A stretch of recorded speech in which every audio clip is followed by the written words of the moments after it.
Hello, everyone. It's George from Ireland. Well, a grim milestone in Saudi Arabia, and that is got the highest per capita number of executions in the world in 2025, and the year is not quite over. I know why they go by the Islamic calendar there.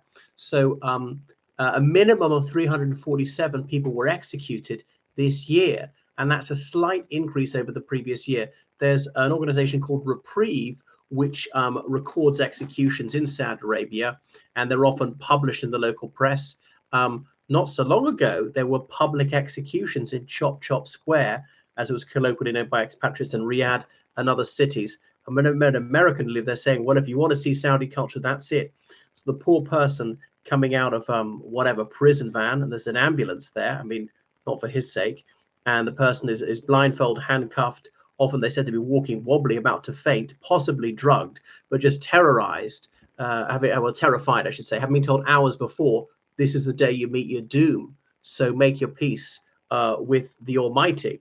And just knowing so long in advance has happened to come, and then made to kneel on the sand, and there's a crowd there, and the police hold the crowd back to make sure nobody films or takes photos, and the headsman will prick the guy in the side, he'll stiffen up, and that's when he'll have his head lopped off, often with a single blow. Astonishingly, with his razor sharp sword, the person's head often comes off very easily. But anyway, it's horrific. I'm not in favor of the death penalty. And goodness, show mercy. Now, I know there's some evil people. There's some sadistic serial killers. That guy, Harry Roberts, a vicious, vicious person. I would not have mourned him had he been hanged. But the trouble is, you have the death penalty, inevitably, mistakes are made. No judicial system is perfect. Judges are only human. Jurors are only human. Innocent people are going to get executed. And whilst it will deter some murders, it won't deter others. Crime passionnel and things like that. But the shocking thing is in Saudi Arabia, people are executed for crimes which are far less serious than murder. Indeed, some actions which wouldn't be illegal in most countries, the police wouldn't even speak to the person for what people get executed for. In the United States, it's staggering. The opacity of their legal system is notorious. It's Byzantine in its complexity. It's completely arbitrary. Often these trials are held in Canberra. They don't always get legal counsel, even for a capital case, and so on. So this is the highest number of executions recorded in Saudi history. And very recently, 2 Pakistani men were put to death when they're found guilty of drug trafficking and so on. So a man was executed for journalism this year. And remember, in Saudi Arabia, it's a crime to criticize the current king or any previous king of Saudi Arabia, even if he died hundreds of years ago. So it's almost an absolute monarchy, and they do have some sort of councils and so on, but political parties are not allowed and things like that. Homosexuality severely punished. Sorcery is punishable by death. I mean, do their witches fly around on broomsticks like ours used to? This is ludicrous. So this is just like out of the Dark Ages. So if the death penalty is to be allowed at all, it must be only for the most horrific offences, and only when it's proven beyond a penumbra of doubt. And if the person to be killed at all, I don't know what's to happen, could it not be as quick and painless as possible? And that's perhaps the one thing that could be said in mitigation, is apparently decapitation is about as painless as it gets. Goodness. So public executions, partly to intimidate the population. If you do anything we don't like, this is what you get, and indeed prove the person's dead. But it leads to the general brutalization of society, the normalization of violence, which is why there's a lot of violence against women. There's almost no redress for them in the case of wife beating. And this broadcast is not remotely anti-Saudi Arabian. The Saudi Arabians I really liked. I was offered a job there. I almost went to work there. They're obviously plenty good Saudi Arabians. Saudi Arabians are victims of this as well. They're good and bad people of all nationalities. And I don't want them to live in a place where there's injustice. I don't want them to live in fear of execution, even if they are guilty, but particularly if they're not guilty. So it really is staggering. They don't have a proper right of appeals process. The people who are executed disproportionately from the less economic developed countries were often expatriates workers in Saudi Arabia, like Pakistanis, Bangladeshis, Indians, Saudi Arabians, Filipinos, Egyptians, and so forth. People from wealthy Western countries are never executed. They say, well, we could eat them up the score. We could execute a few Americans and Germans or something. Well, I don't want that either, but it does seem discriminatory and so forth. And 2 of the men who were executed were minors at the time of their crime, and their crime was a peaceful protest.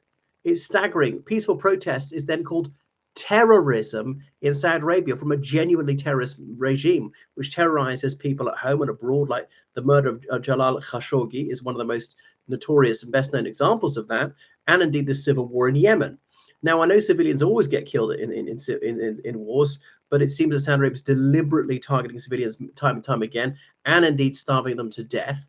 And there's another theory that the Saudi Arabia's bombing civilians is actually just sheer incompetence, because it's all about wasta, as in influence, your family status. People getting promotion in the military, not on the basis of aptitude or achievement, is simply connections. It's so nepotistic. So someone who's a complete doofus will get to be a Air Force pilot because of, Bob's your uncle.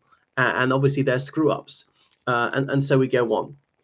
So 2/3 of those put to death were convicted of possession of drugs or trafficking drugs and so on. And there are very few countries where that happens. So the government's trying to show that it's tough on drugs. Ironically, it's just legalized alcohol for non-Muslims with a certain income. Well, we know alcohol is almost as addictive as drugs and almost as harmful as some drugs. And obviously, there's some people who will become alcoholics who could have tried cannabis, not liked it, never did again, tried cocaine, not got hooked in it, not particularly damaging to them. So for some people, alcohol is actually more perilous than narcotics. Okay, so it's terrible that they can do this.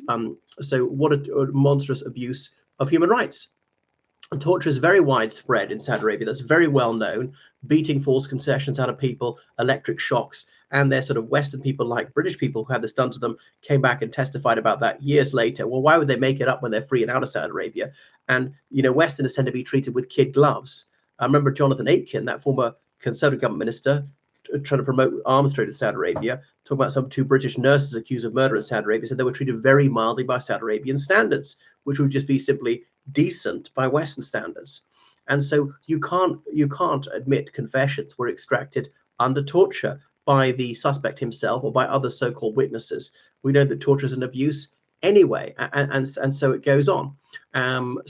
Based on Sharia law, which is an inherently unjust system, where rape is only provable if there are 4 men of blameless reputation who witness it. Now, why on earth would these men witness it but not intervene to save the woman? It's preposterous, and so on. So it's a very cruel and grossly unjust system. There was a particularly sad case of a young man from Egypt, Issam al-Shazli, a poor fisherman who was found in Saudi Arabian waters and arrested in possession of drugs. He said he was coerced, which could well be true, and he was put to death. And many people were executed for cannabis, which is the least dangerous of the drugs, and so on. So it's very, very cruel indeed. Anyway, so some people are crammed into these fetid cells, allowed out for exercise very little, hardly ever allowed to wash, just food brought in on the floor, have to grab it before it's gone. The strongest guys might get something. And then people, when it's decided they're going to be executed, are dragged out. And of course, they are shrieking in terror, pleading for their lives, struggling to live a little bit longer. So it's heartbreaking. Then there's a blood money thing. If you commit murder, if you can pay enough blood money and the family of the victim choose to accept that, you don't not only get executed, you get free. Oh, so if you're rich, you don't get the death penalty. So some people are executed for being poor, in effect. So again, that is totally inequitable.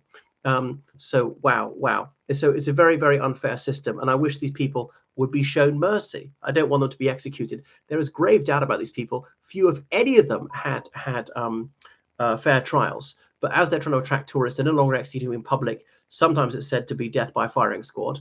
And then the family, they don't get access to the body for a funeral or anything like that. They're not even told where the body is buried. So that was a horrific case of 2 people who were children at the time of their alleged offense going to a demonstration, Abdullah al-Darazi and Jalal al-Labab. They disproportionately execute Shia from the minority denomination within Islam and so on. So it's monstrous what's going on. It's just a screaming injustice. Why do I care this? Because I'm a human being too. It could have been me. I could have been born in Saudi Arabia. I could have been working in Saudi Arabia, and that could have happened to me. Okay, so they're just as human as I am. They have all the same emotions, all the same physical sensations as I have. So we should try to have less violence in the world to build a more humane and kinder world.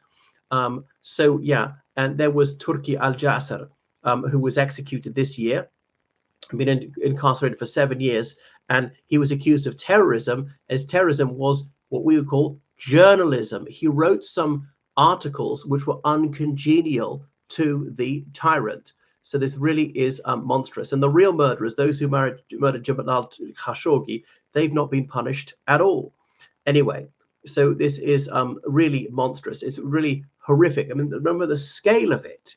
They've executed so many people, and per capita, when you consider Saudi Arabia is about 35 million people, is much, much more than China with 1.4 billion people.